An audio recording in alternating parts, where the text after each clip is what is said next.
Hello दोस्तों, नमस्कार। आप सभी का बहुत बहुत स्वागत है आपके अपने YouTube चैनल पर और आशा करता हूं कि आप सभी ठीक होंगे।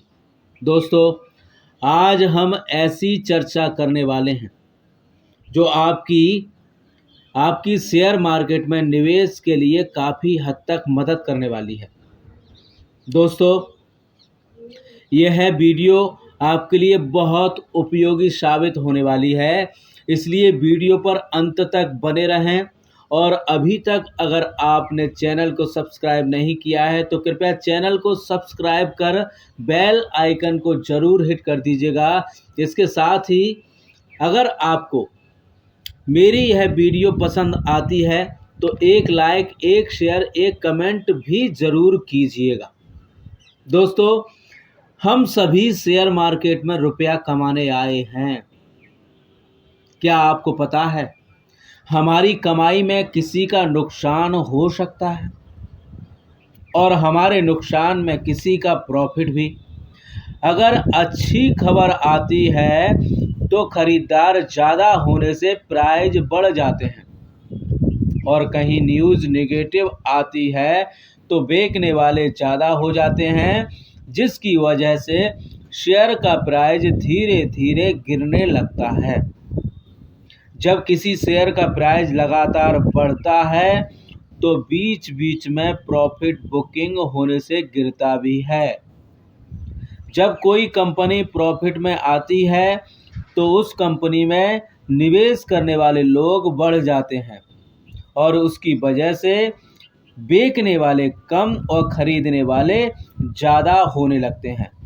शेयर का प्राइस बढ़ने लगता है और कहीं खबर ज़्यादा अच्छी हो तो लोग बेचना बंद कर देते हैं। तो फिर लगता है अपर सर्किट। अपर सर्किट लगने के और भी कई कारण। एक तो अच्छी खबर आने से ऑपरेटर्स एक साथ हाई क्वांटिटी में सारे शेयर खरीदने लग जाते हैं। उसकी वजह से बेचने वाले नहीं रहते और अपर सर्किट लग जाता है।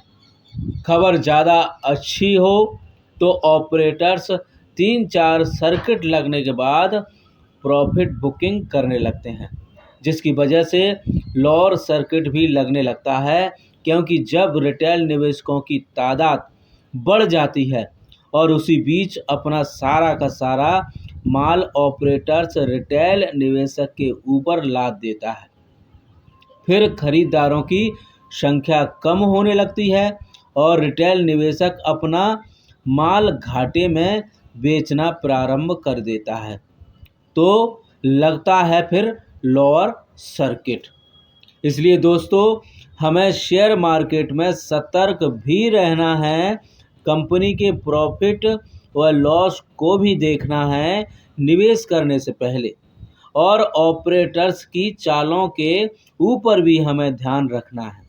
अगर हम शॉर्ट टाइम में इन्वेस्ट करना चाहते हैं, शॉर्ट टाइम के इन्वेस्टर हैं, तो तब जाकर कहीं हम शॉर्ट टाइम में लाभ कमा सकते हैं, और कहीं हम लॉन्ग टाइम इन्वेस्टर हैं तो भी हमें देखना है कि कंपनी कितने समय से लाभ में है, कौन सा प्रोडक्ट हमेशा तक चलता रहेगा और कौन सा अभी कम चल रहा है, आगे ज़्यादा चलने की संभावना है, किस कंपनी की ज़्यादा संभावना है। इसकी हमें स्टडी करना पड़ेगी और नॉलेज भी लेना पड़ेगी। जैसे कि पार्ले जी कभी बंद नहीं होना है और आगे जाकर पावर की ज़्यादा ज़रूरत पड़ने वाली है, और कौन कौन सी कंपनियां डिविडेंड देती हैं, किस कंपनी की प्रोमोटर होल्डिंग ज़्यादा है। इसके साथ ही हमें देखना है विदेशी इन्वेस्टर और भारत की म्यूचुअल फंड कंपनियों का शेयर होल्डिंग पैटर्न ठीक है, जिस कंपनी में हम निवेश का मन बना रहे हैं उसका, कि नहीं। तब जाकर हमें अपनी मेहनत की कमाई को 2-2% के अंतराल में कंपनियों में निवेश करना चाहिए। दोस्तों, बैंकें हर देश का स्तंभ होती हैं, आधार और स्तंभ होती हैं। कोई भी कंपनी छोटी हो या बड़ी, या किसी भी प्रकार का बिजनेस किया जाए तो हमें पूंजी की ज़रूरत होती है। कुछ लोगों के पास तो पूंजी होती है तो वह अपना बिजनेस उससे शुरू कर लेते हैं, और ज़्यादातर लोन लेकर लोग बिजनेस करते हैं, कंपनियां खोलते हैं। तो सबसे अच्छा ऋण लेने का माध्यम होता है बैंक के द्वारा लिया गया ऋण, जिसमें हमें कम ब्याज देना पड़ता है, और वह बिजनेस मैन तथा कंपनियों से उस देश की सरकार को टैक्स भी अच्छा खासा प्राप्त होता है। दोस्तों, बैंकों पर ही ऋण के लिए हर देश के छोटे बड़े व्यवसायी, बिजनेसमैन व कंपनियों को निर्भर रहना पड़ता है। इसके साथ ही सभी प्रकार के लोग अपने धन को बैंकों में जमा रखकर सुरक्षित महसूस करते हैं, और उसी जमा धन को बैंकों के द्वारा ऋण के रूप में बांटा जाता है, जिससे उन्हें ब्याज प्राप्त होता है, और जमा धन के एवज में ब्याज देना भी पड़ता है। दिए गए ब्याज और लिए गए ब्याज का अंतर ही बैंक का मुख्य आधार होता है प्रॉफिट का। इसलिए दोस्तों, बैंकों के ऊपर ज़्यादा भरोसा हर देश के नागरिकों को अत्यधिक होता है, और बैंक हर देश की आर्थिक स्थिति को मजबूत करने में सहायक होते हैं। इसलिए दोस्तों, किसी भी देश की सरकार किसी भी कीमत पर बैंकों से विश्वास देश के नागरिकों का ना उठे, ऐसा ही कदम उठाते हुए आपको मिलेगी, जो कि हमारे देश की सरकार ने भी यस बैंक के लिए उठाया। यस बैंक कहीं अगर डूबता तो हमारे देश के नागरिकों का विश्वास केवल यस बैंक से ही नहीं उठता, अपितु देश की सभी बैंकों से उठता हुआ दिखाई देता, जिस कारण हमारे देश की आर्थिक स्थिति भी डूबते हुए दिखाई देती। तो सरकार यह कैसे होने देती?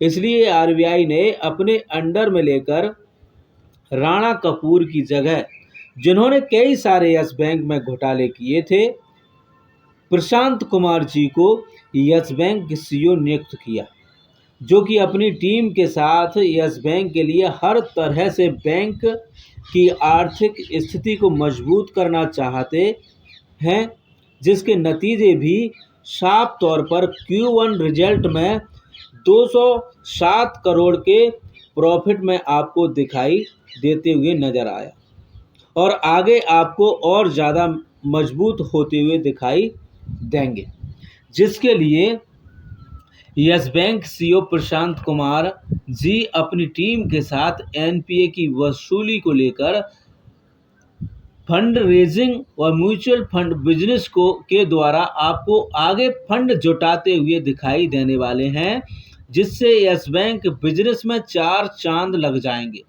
और यस बैंक की आर्थिक स्थिति मजबूत होते हुए दिखाई देने वाली है। और दोस्तों, एक बात का विशेष तौर से ध्यान रखें, अति उत्साह के कारण दोस्तों, इसका यह मतलब बिल्कुल भी ना निकालिएगा कि हम सारी की सारी पूंजी यस बैंक में लगा दें। अपनी मेहनत की कमाई का किसी भी कंपनी में केवल 1-2% के अंतराल में ही अपनी मेहनत की पूंजी को उस कंपनी में निवेश करें, किसी भी कंपनी में निवेश करें।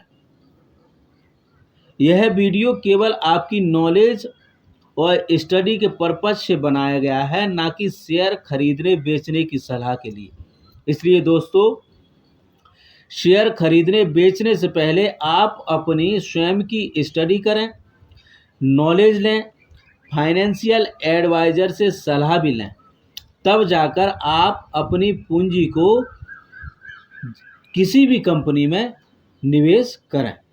शेयर मार्केट में दोस्तों कभी भी कुछ भी हो सकता है, इसलिए सतर्क रहें। यही मैं आप लोगों से चाहता हूँ। दोस्तों, जानकारी अगर आपको पसंद आई हो तो एक लाइक, एक कमेंट, एक शेयर ज़रूर कीजिएगा। इसके साथ ही अगर आप चैनल पर नए हैं तो चैनल को सब्सक्राइब ज़रूर कर लीजिएगा और उसके साथ ही बेल आइकन को ज़रूर हिट कर दीजिएगा, जिससे कि मैं आपके लिए अच्छी से अच्छी जानकारी लेकर प्रस्तुत हो सकूं। दोस्तों, आप सभी का तहे दिल से बहुत बहुत धन्यवाद मुझे सुनने के लिए। आप सभी का बहुत बहुत शुक्रिया और मैं अपनी वाणी को विराम देता हूं। आपका हर दिन शुभ रहे।